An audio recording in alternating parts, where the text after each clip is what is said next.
Okay, so mapagpalang araw guys. So meron tayong unit na problema. Pakinggan nyo mabuti. Yan, naka-on. So ang problema nito, relay. Ang gawin natin, hanapin natin kung ano yung problema. Okay, so pointers guys, ang duda namin ito is yung problema. Okay, so start natin makina guys. Makaramdaman natin kung paano yung ground.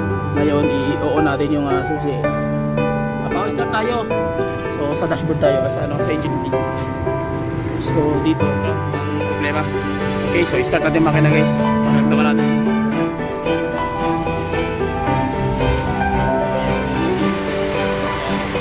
Direkta muna natin yung pan. Please subscribe to my YouTube channel. Bye-bye and God bless. Okay, so mapagpalang araw guys. So meron tayong unit na titirahin. So meron tayong unit na titirahin guys na Honda Civic. So ang problema nito, maingay yung yung kanyang auto relay, clicking noise. So hindi siya mag-start kasi nga ang problema tumutunog ng rapid clicking. So check natin yung unit. So start natin yung isusi, salpak natin. So ngayon guys, dito na tayo sa So ang problema nito, yan. So ayan na yung susi guys. Hindi na natin yung problema. Pakinggan nyo mabuti. Yan, naka-on yung position and then mag-accessories tayo. Ayan. So naririnig nyo yan. So ang problema nito, relay. Ayan, maingay. So ibig sabihin, mayroon lost contact o ano yung problema nito. So ang gawin natin, ito yung da-diagnose natin kung ano yung problema. So maingay dito sa engine bay tayo.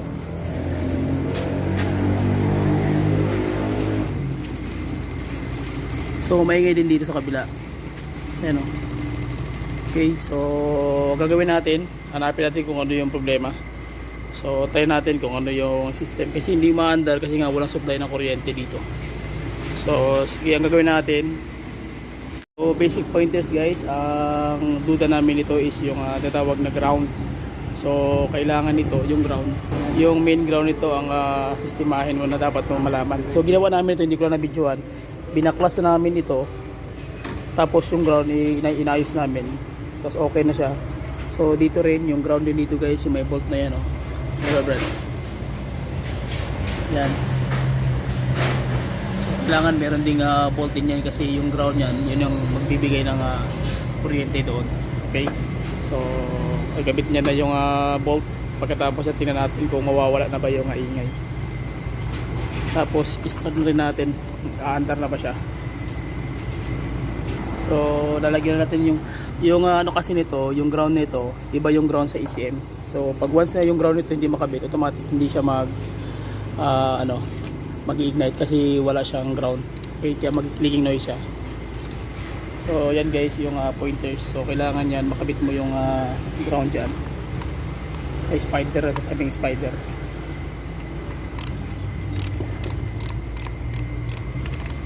Yan, papakinggan natin mamaya kung ano yung mangyayari kung makabit na yung ground. So gagawin na rin namin yung mechanism niya.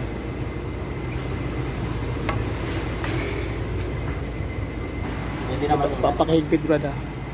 So i-start natin guys, tapos na tayo. Nakabit na natin yung ground. Ngayon i-on natin yung susi. Pakiramdam natin kung kumusta na yung system na ginawa natin. Naka-on na susi guys, on ko muna. Accessories. Wala na. So nawala na yung tunog. Ayun. Wala na guys. Start tayo. So sa dashboard tayo sa engine B. So dito. So wala na rin. So ibig sabihin yung ground ang problema. Okay, so start natin makina guys. Pakiramdaman natin kung mag-start na pa siya. Sorry. Start natin yung engine.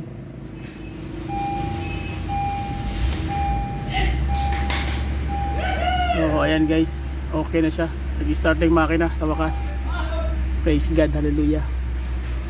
Problema, may check engine. Okay, so ibig sabihin yan ang i-scan natin another video yan guys kung ano yung problema niya, main cause bakit meron check engine. So gagawin natin, ano natin yung makina. So doon tayo sa engine bay guys. So ayan na siya. Thermostat. So, ayan na guys. Papalitan natin yan. Ito ng bago. I-test drive na natin to. Oh, hindi, ato mo ng pandarong kadali. May hati to, di ba? Na meron.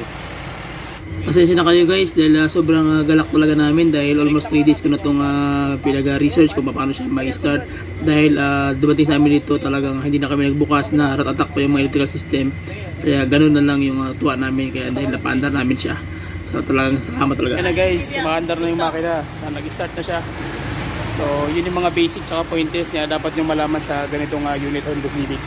So yun lang yung pwede kong ma-share sa inyo guys. Maraming salamat sa inyo. Please subscribe to my YouTube channel. Bye bye and God bless. See you. Thank you. Okay, okay, okay.